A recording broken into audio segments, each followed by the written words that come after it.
A boss be rising, BBTV's igniting, turn the volume up, yeah, the whole world's invited, from the gravel road to the neon dream, she built an empire out of broken wings. Boss be rising, sky ain't even the ceiling, when she hits go live, everybody feels it.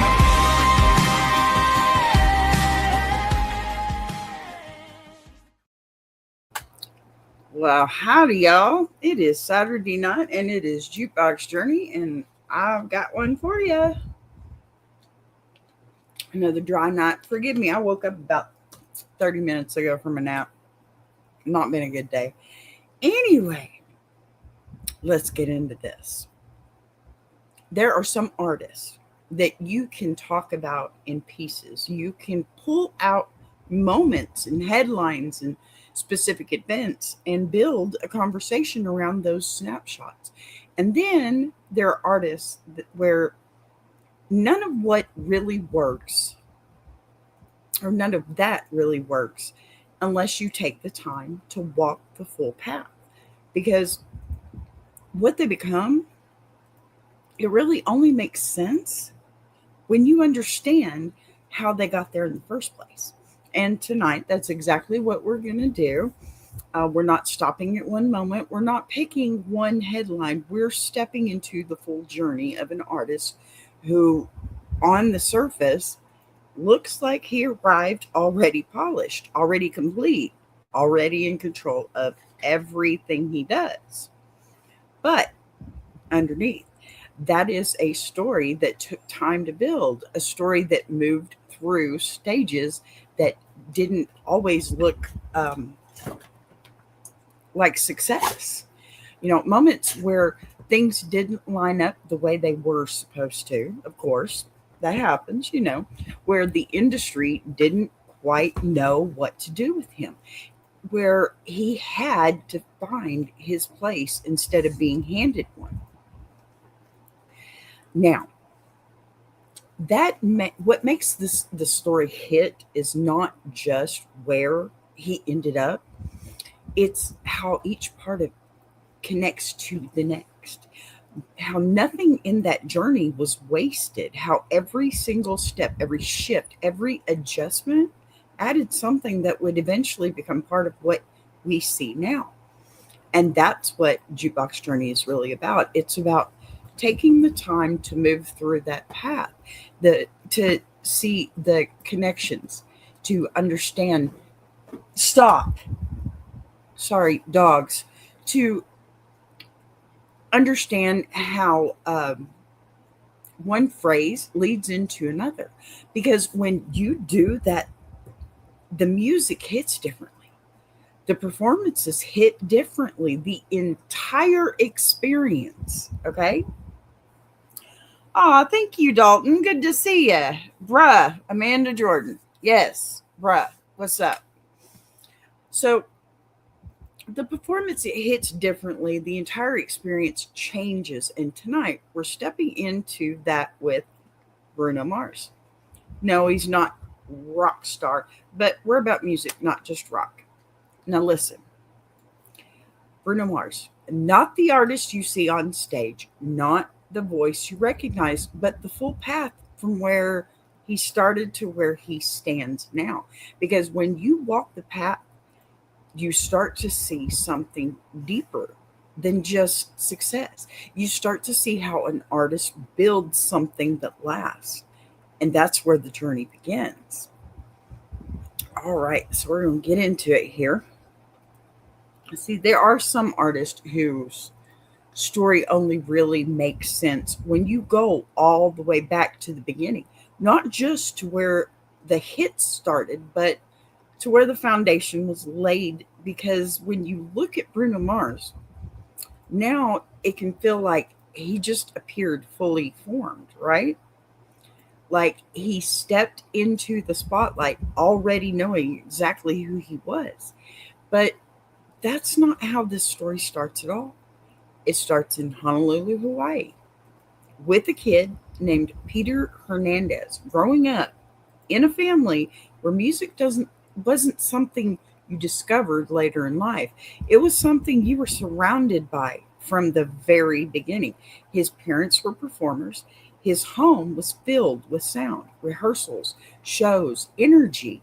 And before most kids even understood what performing is, he's already on stage, already learning what it feels like to stand in front of people and hold their attention, performing as a young Elvis impersonator, not as a joke, but as a real act, moving, singing, working a crowd in a way that most people don't figure out until much later in life.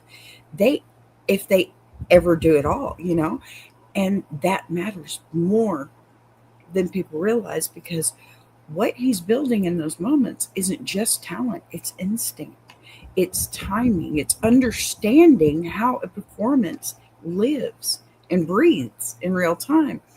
And those are the kinds of things that don't show up overnight.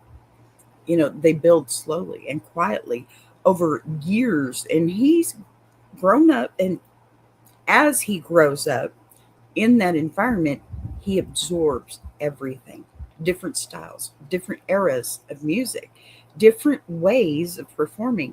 And instead of locking into one sound, he develops kind of a flexibility, an ability to move between influences without losing himself in them. That's pretty crazy. And eventually, that foundation leads him to make a move that a lot of people underestimate when they look back at his success. Because leaving Hawaii and going to Los Angeles sounds like the obvious next step, right? When you say it out loudly or quietly, that seems correct. But in reality, it's a complete reset. It's stepping away from a place where you are known, where you have support, where you already have an identity, and putting yourself into a space where none of that exists, where nobody is waiting for you, nobody is investing in you yet. And when he gets there, the path doesn't open up the way people expect it to because the industry doesn't immediately understand what to do with him. He doesn't fit neatly into a category. He's not the obvious choice for the lanes that are already established. And that becomes a problem in a system that relies on quick labels. This is where the story slows down in a way that people don't always talk about because this is the part where things don't click right away, where deals don't turn into breakthroughs and opportunities don't lead to visibility. It's where you start to realize that being talented isn't the same thing as being placed correctly. And instead of forcing his way through as an artist, he shifts his position, moving behind the scenes into writing and producing, working with other artists, building songs that other voices will carry, learning how records are structured, how hits are crafted, how decisions are made in rooms that the audience never sees. And this phase is easily to overlook when you're only focused on the spotlight.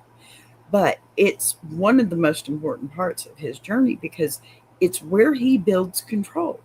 It's where he learns the system from the inside, where he understands not just how to perform a song, but how to construct one, how to shape it, how to make it connect. And while all of that is happening, the world still doesn't fully see him yet. He's contributing, he's creating, but he's not the face of it. And that creates a different kind of pressure because you know what you're capable of, you know what you bring to the table, but you're watching other people step into the spotlight with pieces of what you helped build. And for a lot of people, that's where they settle. That's where they decide, like, this is enough. This is the role they'll play.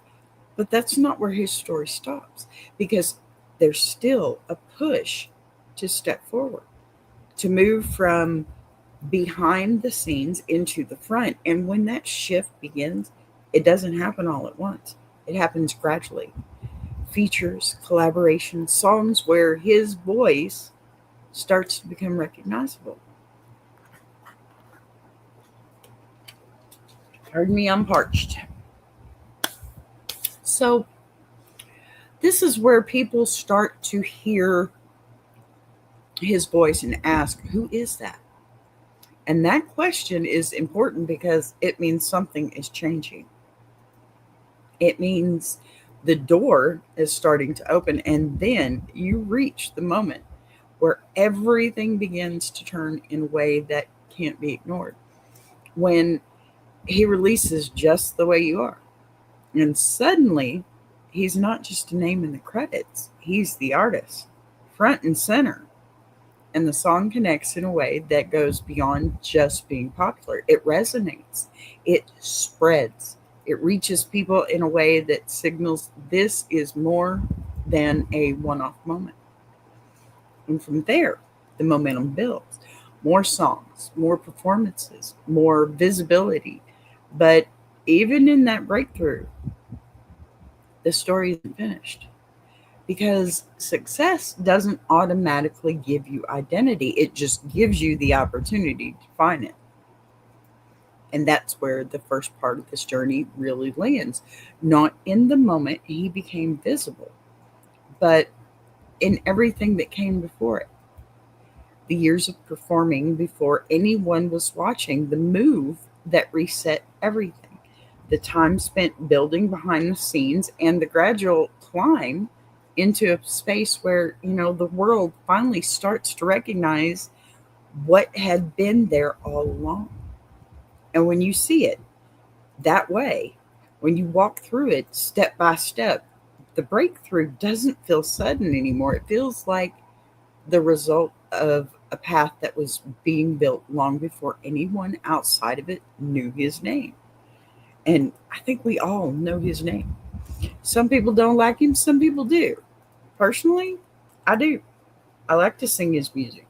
And yes, most of the people that I choose to sing their music, it's because I can sing their music. It's not just a feeling, it's a fact, you know. There's lots going on there. But so by the time Bruno Mars reaches the point where his sound, his identity, and his performance style are fully locked in, the story shifts again in a way that lots of people don't always recognize right away. Because this is no longer about breaking through or even proving that he belongs. This is about what happens when an artist reaches a level where everything they do is expected to land, where every release carries weight. The question is no longer who is this, but what will he do next? And, that kind of expectation can quietly become its own kind of pressure.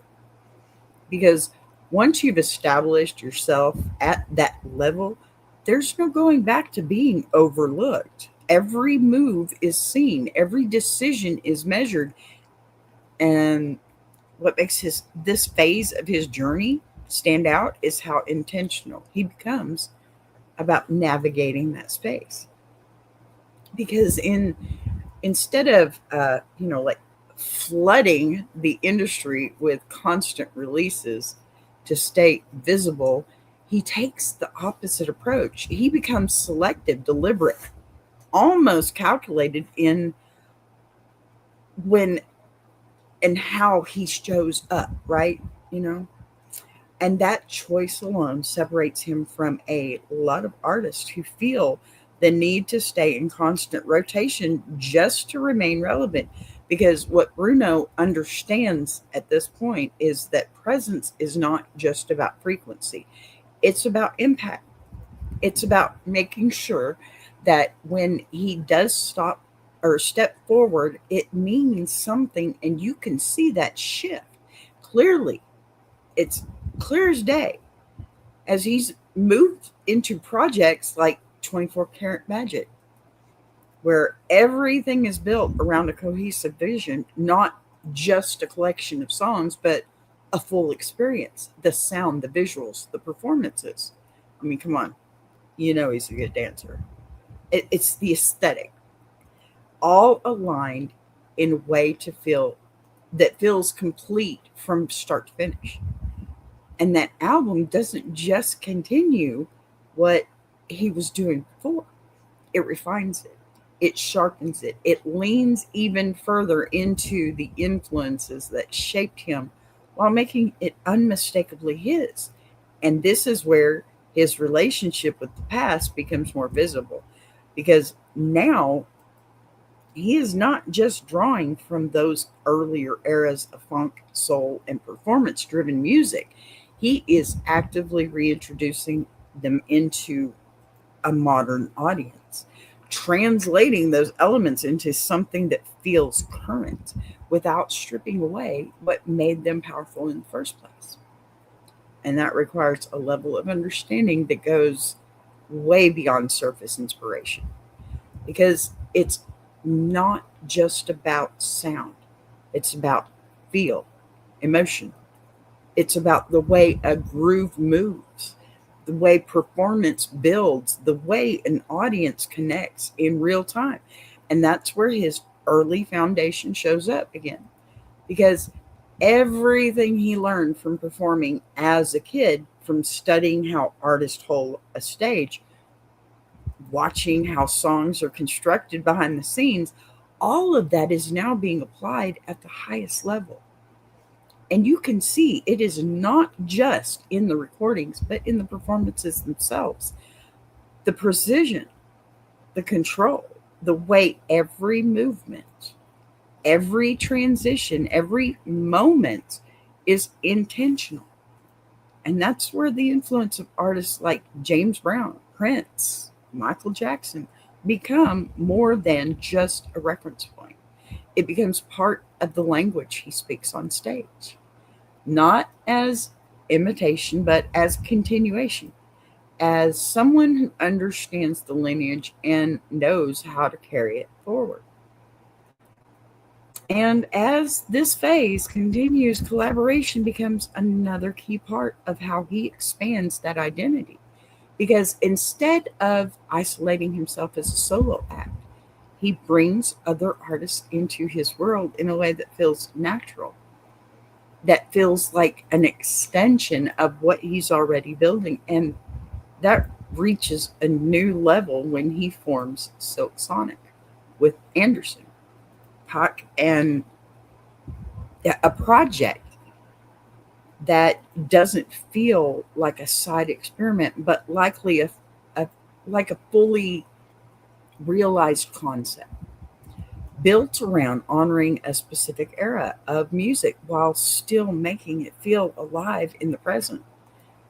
And what stands out about Silk Sonic is not just the sound, it's the chemistry, the way the performances feel lived in, the way the music feels like it belongs to a space where time overlaps, where past and present exist at the same time.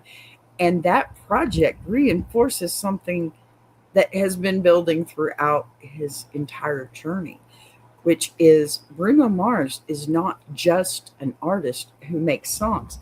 He is an artist who builds experiences, who understands how to take influences, refine them, and present them in a way that feels both familiar and new.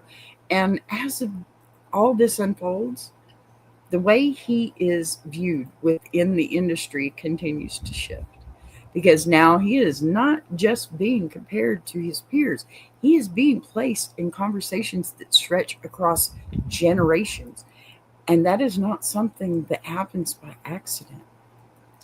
It is the result of consistency, of discipline, of making choices that prioritize longevity over quick wins. And this is where his journey starts to feel less like a climb and more like a position, because he is no longer trying to reach a level, he is maintaining one. I think a lot of us YouTubers know how that goes. And, that requires a different kind of awareness. It really does. A different kind of control, because now every move contributes to a larger narrative. Every project adds another layer to how his story will be understood over time. And what defines his this phase is not just the success, but the intention behind it, the decision to step back when necessary, to step forward with purpose and to continue building on a foundation that started long before the spotlight ever found him, showing what he created was never meant to be temporary. It was meant to last, longevity, right? It's a little early, but we're going to take our little break. I shall return.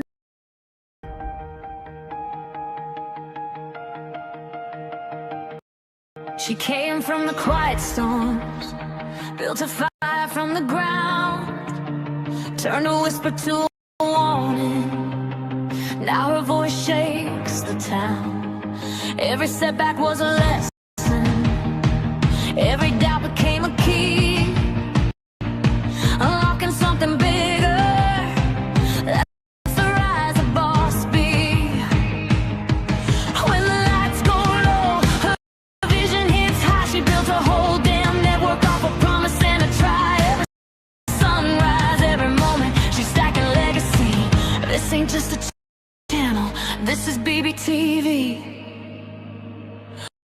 Boss be rising, BBTV's igniting. Turn the volume up, yeah, the whole world's invited. From the gravel roads to the neon dreams, she built an empire out of broken wings. Boss be rising, sky ain't even the ceiling. When she hits go live, everybody feels it.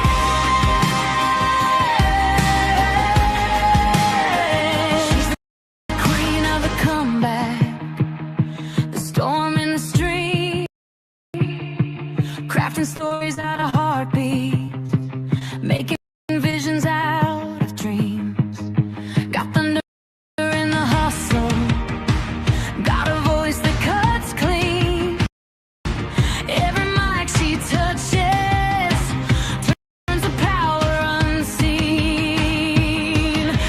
Let further spin the numbers, let the views rise slow or fast. Boss beat doesn't measure wins by echoes of the past. This moment is a pivot, this season's history. Bow down to the founder of the BBTV dynasty. Boss be rising, BBTV's igniting. Turn the volume up, yeah, the whole world's invited. From the gravel roads to the neon dreams, she built an empire out of broken wings. Boss be rising, sky ain't even the ceiling. When she hits go live, everybody feels it.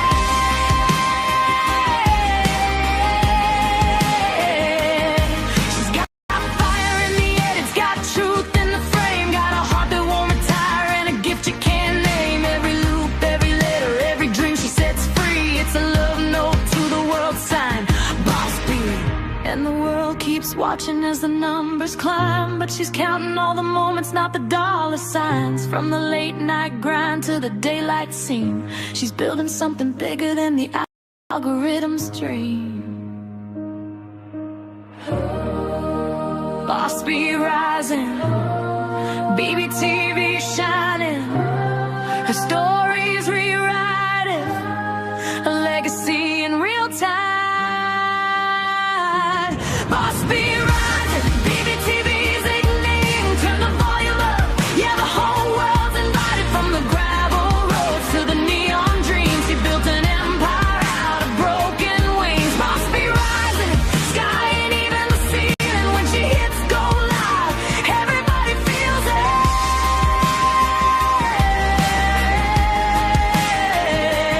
BBTV, where the stories breathe. BBTV, where the dreamers believe. Boss be rising, watch her take her place. This is BBTV, this is her grace.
All righty, we are back. So, by the time that Bruno Mars breaks through and the world finally knows his name, it would be easy to think that this is the point where everything settles into place, where the hard part is over and the rest is just maintaining what he's already built, right?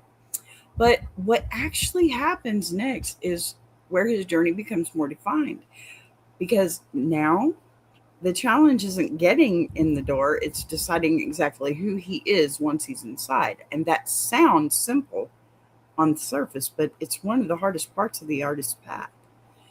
Because early success comes with expectations, and those expectations can quietly start shaping you if you let them, pushing you towards that what worked before instead of what you actually want to become. And in Bruno's case, the industry still doesn't fully understand where to place him because even though the hits are there, he doesn't fit cleanly into one category. He's not just R&B, not just pop, not just anything that can be labeled quickly and move through a system that creates a kind of pressure that isn't always obvious because now he has attention but not full definition. And this is where a lot of artists get stuck, repeating what works, staying safe, holding on to the version of themselves that got them in the room. But instead of doing that, he starts leaning into something that has been with him from the very beginning, something that goes all the way back to those early performances, which is the idea that music isn't just about the sound, it's about the full experience, the stage, the movement, the band, the feeling of being part of something live and real. And you can see that shift as his music evolves because instead of chasing the current trend, he starts building songs that feel like they belong to a different era while still existing in the present, pulling from funk and soul and classic performance styles, not in a way that copies, but in a way that understands where those sounds come from and why they last. Now, this is where his identity begins to take shape in a way that people can recognize. Because now you're not just hearing Bruno Mars, you're experiencing him, and that difference starts to separate him from a lot of what is happening around him at the time. Because while other artists are leaning into production and digital layering, he's leaning into musicianship, into live instrumentation, into the kind of detail that shows up not just in how a song sounds, but in how it feels when it's performed. And that choice matters because it's not the easiest path. It's not the fastest way to stay relevant, but it's the way that builds something that can last. And he moves into projects like Unorthodox Jukebox. You can hear that expansion more clearly. The willingness to take risks, the step outside of what people expect, to push his own sound into different spaces without losing the core of who he is. That at the same time his performances are evolving too, becoming more controlled, more precise, more intentional, and that's where the influence of artists like Michael Jackson, Prince, and James Brown become more visible.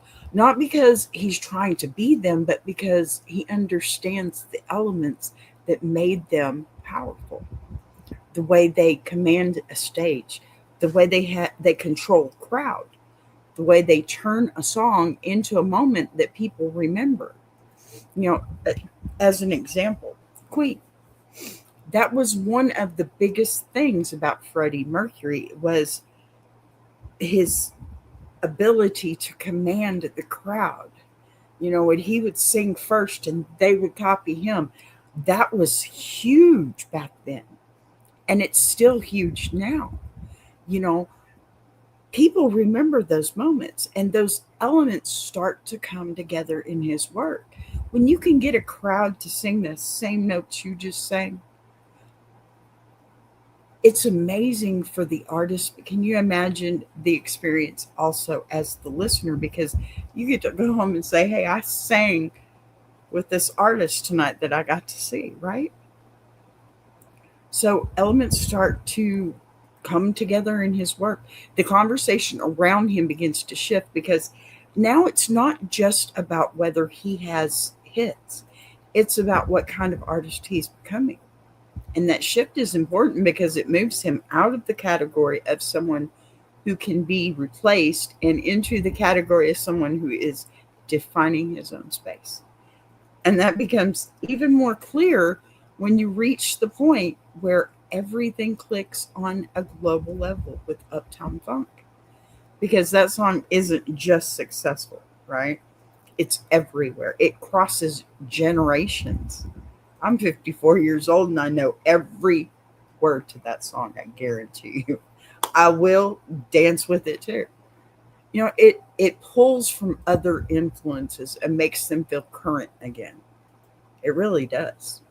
So a 54-year-old like me, it sounds like, hey, back in the day, I hate those words, but yeah, back in the day, I felt that. I feel it now. And the best part about music is how it makes you feel, right? So suddenly the risk that he was taking in leaning into those sounds and building something rooted in performance and musicianship pays off in a way he can't that it just can't be ignored. And from that moment forward, he's no longer trying to prove that he belongs. He's setting a standard for how this kind of music can exist in the modern space. And what makes this part of his journey stand out, it's not that it was built on chasing what's popular, it was built on refining what he already knew was there, taking every single thing he ever learned from the beginning, from those early stages to the years behind the scenes, and shaping it into something that feels complete, something that feels intentional, something that shows he is not just part of the industry, but actively shaping what it looks like. When an artist chooses identity over convenience and builds something that doesn't just work in the moment, but holds its place over time. And even though it's a different industry, a lot of YouTube creators could learn from that, seriously, because I am, honestly. So, by the time you reach closer to the present, I guess, this final point in Bruno Mars's journey, our journey tonight, not his. He's still alive and kicking. The story shifts just one last time because now it is no longer about how he got here or even how he maintains his position. It becomes about what he represents in the larger picture of music itself. Because when an artist reaches a level where their work connects across generations, where people who grew up in completely different eras can hear something familiar in what they're doing, they stop being just a successful artist and start becoming part of a lineage, part of a continuation of something that existed long before them and will exist long after. And what makes Bruno Mars's place in that lineage stand out is the way he balances that connection between past and present.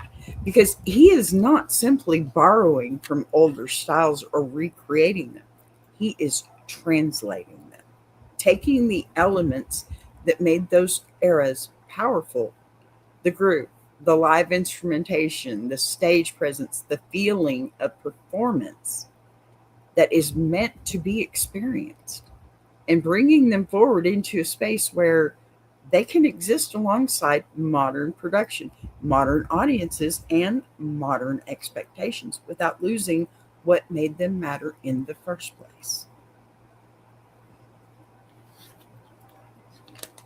So, that kind of balance, it requires more than talent. It requires awareness, understanding, Not just what sounds good, but why it sounds good, why certain performances stay with people, why certain songs last beyond their moment. And that understanding is something that has been building in him since the very beginning. From those early performances in Hawaii to the years spent behind the scenes learning how songs are constructed. And now all of that shows up in the way he carries himself as an artist, in the way he chooses what to release and when to do that, right? In the way that he approaches collaboration, in the way that he steps onto a stage and turns a song into something that feels alive in real time. And as you look at where he stands right now, you start to see that his impact is not just measured in charts or awards or numbers. It's measured in influence, in the way other artists begin to move, in the way the industry begins to shift, and and in the way the audiences begin to respond to something that feels a little more grounded, a little more connected, more real. And that is where his journey expands beyond his own career and becomes a part of something larger. Because now he is not just part of the conversation, he's helping shape the conversation, helping define what it looks like for an artist to honor the past without being trapped in it, to create something current without losing depth, and to build a career that is not based on chasing trends, but on understanding what lasts. And as that continues, his role becomes clearer, not just as someone who followed in the footsteps of artists like James Brown, Prince, and Michael Jackson, but as someone who now stands in that same line, someone who will be referenced when future artists look back and try to understand how to bridge those worlds. It's how to take what has already been done and make it feel new again. And what makes that even more meaningful is the path he took to get there, because it was not a straight line. It was not a single breakthrough moment. It was a series of steps, of adjustments, of learning. That sounds so familiar. Hello, YouTube. Of building, of moments where things did not work the way they were expected to. And he had to adapt, had to shift, had to keep moving forward, even when the outcome was not guaranteed.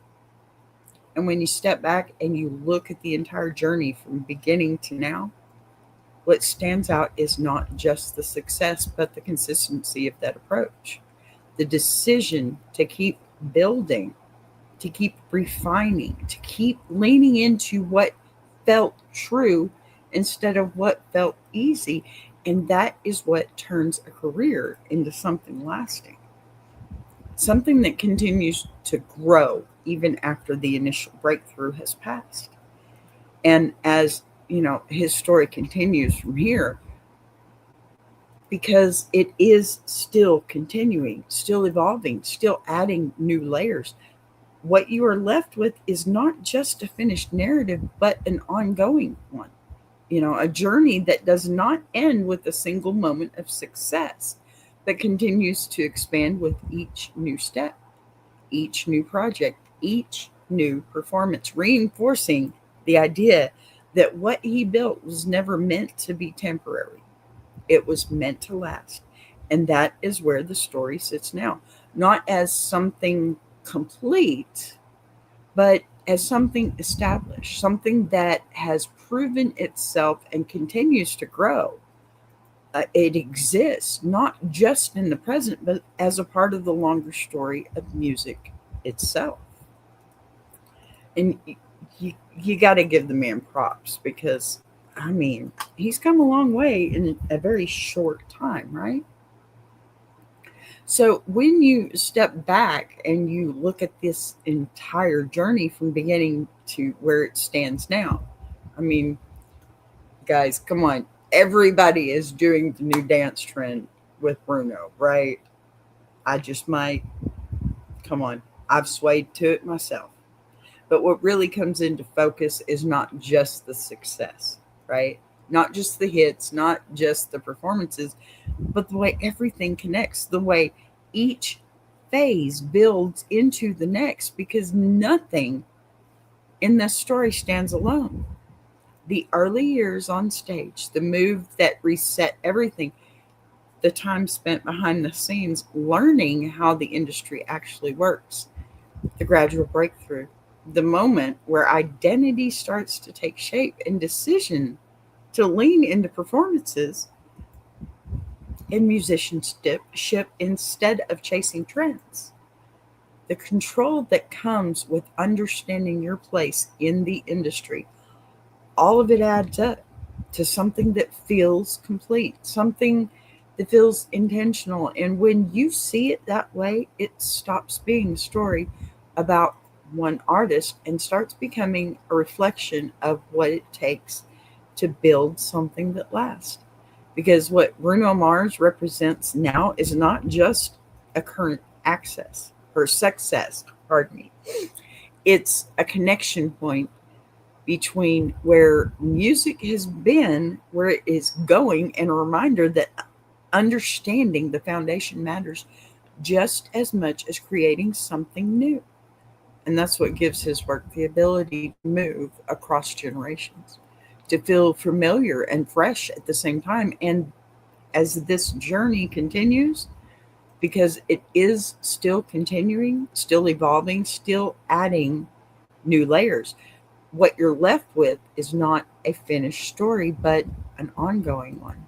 Something that keeps building with each new step. And that's what we're here for, to follow those paths, to connect those dots, to understand exactly how these stories unfold in real time. So if you've been riding through this journey with me, make sure you stay connected. Make sure you're part of the conversation, because this doesn't stop here. It keeps moving. And so do I. Y'all know me. I try. A pretty busy lady, but I do my best to be here every single time. Dry and everything, right? So, yes, unfortunately, that is the show for tonight. Um, I think that one person that's been sitting here with me all this time, you are very much appreciated, and I love you. You know, the other 3 million people, well, they'll be back for the replay. Thank you guys for being here with me. Whoever shows up, whoever hits the replay, you know I love you, all of you. And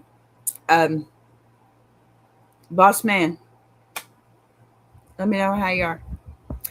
Also, do not forget to get over there and see my besties over there at Tuber Chat, because I'm telling you right now, they are amazing people. And he has got so many cool people that he brings up on his stage all the time.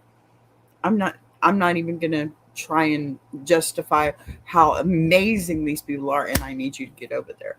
So also, Big Jack, Iron Sharpening Iron Universe, y'all gotta get over there too now, because hey, we got a lot of good conversations going on. I will see you all Monday afternoon, hopefully all 4 billion of you, because that's how many I got, right? Nope, 3 billion. Never mind. Alrighty, go visit Tuber Chat. I love you guys. And hey, I'll buzz you later. I want to take a minute to shout out Tuber Chat. If you're a creator who's tired of surface level advice, yet says, and actually wants to understand how YouTube works, that's the space. It's real conversations with real creators who are in the trenches building channels, testing ideas. No posturing, no gatekeeping, no fake guru energy, just people sharing what's working, what isn't, and why. If you're serious about growing, learning, and not doing this alone, check out Tuber Chat. The link is in the description. If you're enjoying this show, subscribing is the easiest way to support what's being built here on BBTV. You'll see the join button right next to subscribe. No pressure, no expectations, just an option for people who want to support the channel in a real way. We're live every day at 3 p.m. Central now. And don't worry, we didn't change the heat, just the clock. And if you've got a story you want to share, send it in. Anonymous is always fine. A boss be right.